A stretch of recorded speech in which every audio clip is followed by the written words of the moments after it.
अगर दमा का अटैक आया, दमा के दौरे पड़ गए, तो आप उस पेशेंट को किस तरह देख के समझ सकते हो कि पेशेंट को दमा का दौरे आ रहे हैं, और आप उसमें किस तरह अपना फर्स्ट एड कर सकते हो, फर्स्ट एड ट्रीटमेंट दे सकते हो पेशेंट को। ये मैं आपको आज बताने जा रही हूँ इस वीडियो में। दमा में जो हमारे फेफड़े होते हैं, जो हमारा फेफड़ा होता है, वो सही से काम करना मतलब सही से काम नहीं करता है।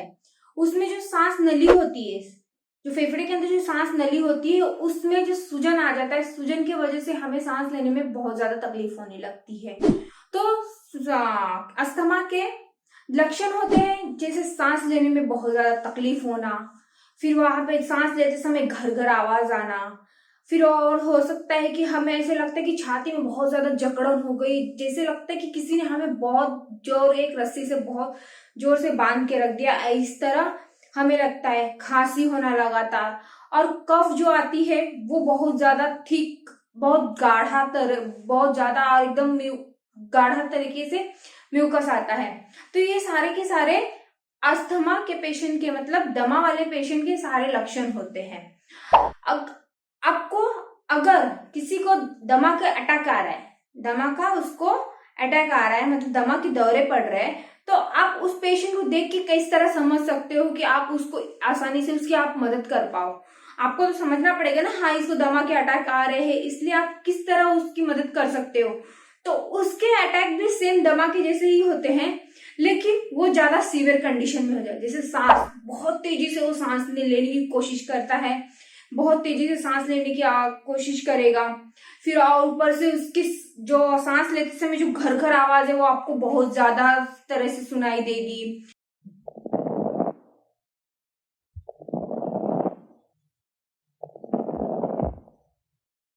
फिर बाद में वो जल्दी से थक जाएगा, या बहुत ज्यादा उसको चक्कर आने लगता है, या तो बेहोश हो जाएगा। और आप देखोगे कि उसकी नाखून, उंगलियां या होठ जो होती है वो पूरी तरह से नीली पड़ने लगती है, क्योंकि वहां पे ऑक्सीजन, उसको सांस नहीं मिल रहा है, मतलब उसको ऑक्सीजन नहीं मिल पा रहा है, इसकी वजह से उसकी जो उंगली है, होठ है, वो नीले पड़ने लगते हैं। तो आप इस तरह समझ सकते हो कि पेशेंट को अभी दमा का अटैक आने वाला है, तो आप उसको फर्स्ट ट्रीटमेंट के लिए तुरंत मदद करना है।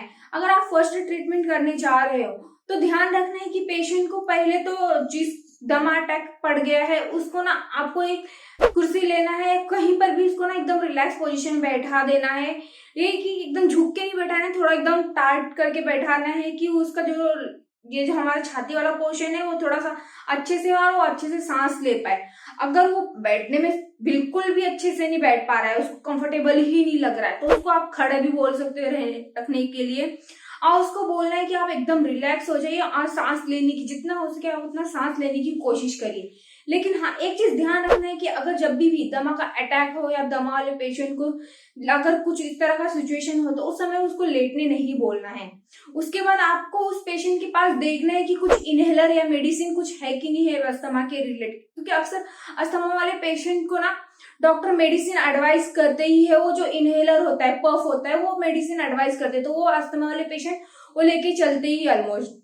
अगर अभी किसी भूल गए तो आप उस सिचुएशन में भी क्या कर सकते हो, मैं वो आपको बताने वाली हूँ। तो पहले अगर पेशेंट के पास इनहेलर है तो आप उसको इनहेलर निकालना है, उसके ऊपर का कैप निकाल देना है। कैप निकालने के बाद उसके जो मुंह माउथ होता है ओपनिंग, आपको देखना है इसके अंदर मेडिसिन है कि नहीं। फिर उसके बाद आपको शेक करना है उसको, मतलब थोड़ा देर थोड़ा हिलाना है, एक बार चला के देखना है उसमें से अगर दवा निकल रही है तो उसके बाद उसको मुंह में डालना है। मुंह में डालने के बाद एक बार उसको दबा देना है ऊपर की तरफ से, उसका जो दवा वाला होता है उसको दबाना है, और उसके मुंह जो होती है तो रखते समय पूरा उसको पैक करने बोलना है कि चारों तरफ से पैक कर ले कि दवा अंदर पूरी तरह से चला जाए।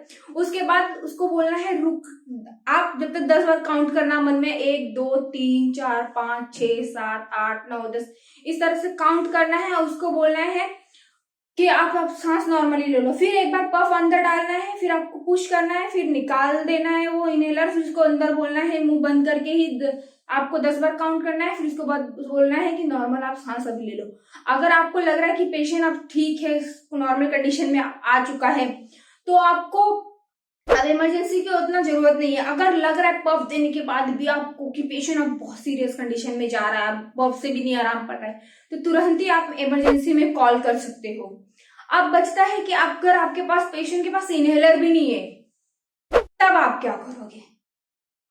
तो आपके पास एक ही सिचुएशन बचता है, उसको आप जिस तरह पहले बैठा दो या खड़े करा दो, लेकिन लिटाना नहीं है। और उसको बोलो कि आप पहले रिलैक्स हो जाओ और जितनी हो सके उतना आप सांस लेने की कोशिश करो। तो उसको बोलना है सांस लेना है, सांस लेना है। अगर आपके बस में अगर कंट्रोल में नहीं हो पा रहा है तो तुरंत ही आप इमरजेंसी में कॉल करो, एम्बुलेंस में कॉल करो। अगर एम्बुलेंस को बुला और पेशेंट को तुरंत ही हॉस्पिटल, नजदीकी कहीं भी हॉस्पिटल में शिफ्ट कर दो। तो यह ध्यान रखना है कि अगर दमा वाले पेशेंट हो तो ज्यादा धुआं वाले एरिया में नहीं जाना है, जो जहाँ पे लोग स्मोक कर रहे हैं वहां पे नहीं जाना है। घर पे ध्यान देना है कि घर थोड़ा साफ सुथरा रहे, धूल मिट्टी ये सब ना हो, क्योंकि उसके वजह से भी पेशेंट को थोड़ा दमा के अटैक आने के चांसेस हो जाते हैं। थोड़ा खाना पीना में भी थोड़ा ध्यान देना है कि ज्यादा ठंडी जगह पे ना जाए। अभी ठंडी का महीना भी आ रहा है, तो ठंडी में क्या होता है ना, अस्थमा वाले पेशेंट को ना थोड़ा ठंडी में ना अस्थमा के अटैक थोड़ा ज्यादा बढ़ जाते हैं, थोड़ा सा उनको ज्यादा प्रॉब्लम हो जाता है। क्योंकि ठंडा होने की वजह से ना जो हमारी जो जहां से हम सांस लेने की जो एक नली होती है लंग, हमारे फेफड़ों के अंदर, उसमें सूजन आना चालू हो जाता है, जिसकी वजह से हम सांस नहीं ले पाते। इसलिए पेशेंट को थोड़ा सा उसमें ना सांस लेने की उसको ज्यादा प्रॉब्लम होने लगती है। तो ध्यान रखना है, इस छोटी छोटी चीजें होती है जिसपे ध्यान रखना होता है कि हम अस्थमा वाले पेशेंट को इस जगह पे ना भेजे, धुआं वाले जगह हो गए, या किसी जानवर वगैरह जो होते हैं घर पे अगर है तो उनसे थोड़ा दूर ही रखना है।